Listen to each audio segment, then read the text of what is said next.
Now, I made this video because I was confused when a spiritual channeler told me that I was a healer. At the time, I didn't actually know what a healer was, but she told me that I needed to accept this part about me. And so I thought if I was confused, there must be others out there who's confused too. Anyway, a healer is, simply put, someone whose presence has a healing effect. Their presence mends energetic wounds inside people and helps to join the severed parts and brings them into balance in a gentle way. It's very common in nature. For example, our body does this when it heals a cut. Slowly and indefatigably, all the little cells in our body move to heal the cut. You can also see this in trees and earth. When a branch of a tree is cut, the cells work tirelessly to mend that place with sap and seal. Same thing with earth.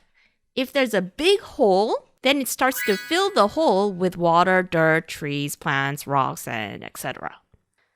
That's why we say that nature is healing.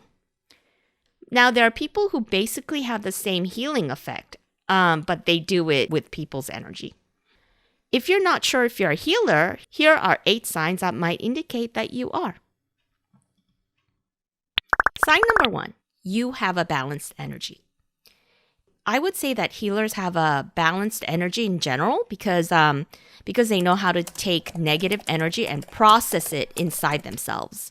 Much like how nature takes in negative energy, absorbs it, processes it, and at the end outputs positive energy.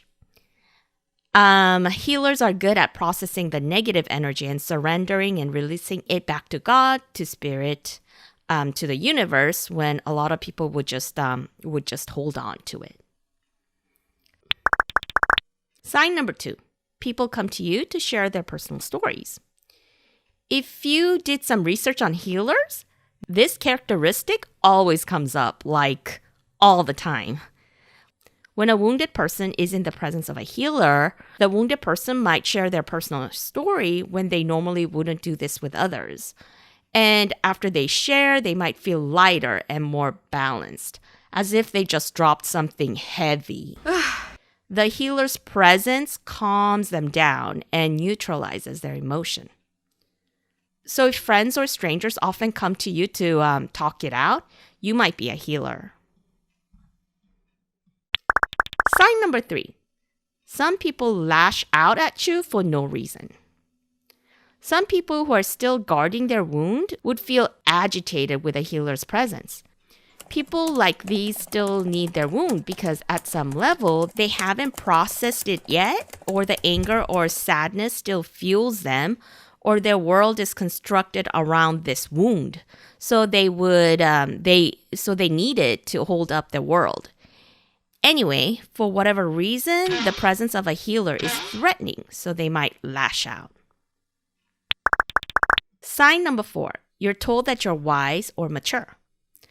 As a healer, you might have been told that you're like a wise parent. I even had a friend tell me that she relies on me like she would rely on her mother if her mother was alive. What people are sensing from you is the parent or the observer energy, spaciousness of sorts that can embrace other people's emotions without judgment or criticism. Healers often provide wounded people the safe space to act out their distress while being a strong presence of stability and calmness. Sign number 5, you are not judgmental or critical. A healer isn't judgmental or critical. I would say this is the opposite energy of a healer because this critical energy is sharp and creates divisions within ourselves. A healer is not divisive, but is rather uniting. If they have suggestions, it's never said in a judgmental way, but more in a compassionate way, or at times in a neutral way, more like an invitation rather than an enforcement. Sign number 6, you're good at healing your own emotional wounds. Not only is a healer good at processing other people's emotions, but they're good at healing their own wounds as well and balancing themselves out. because they get renewing energy inside of them rather than an outside source. So they listen to their own wounds, bring a sense of presence to it, and then neutralize their negative thoughts and feelings and eventually release it. Sign number 7, you don't rush for progress or healing. This is because healers understand there's a natural flow to things, and the healing isn't done through them alone, but they're just one piece of the whole puzzle. The wounded person has to be energetically ready to release, and all has to come together under divine timing. Sign number 8, you think everyone is a healer. The last sign is healers might see the healing aspect of others and could mistakenly think that those people are healers too. Now, a lot of people do have healing aspects in their own way, but that healing energy might not be their predominant energy that they exude and dwell in. They probably just have a different but equally important role to play out. In conclusion, I would say children and animals also exude healing energy because of their spacious quality and because of their innocence, purity, joy, and candidness. They're not at odds with themselves, and so their energy is balanced. That's why people who are around children and animals feel the healing effect with their presence alone. Anyway, I hope my explanation helped you out become more clear on whether you're a healer or not.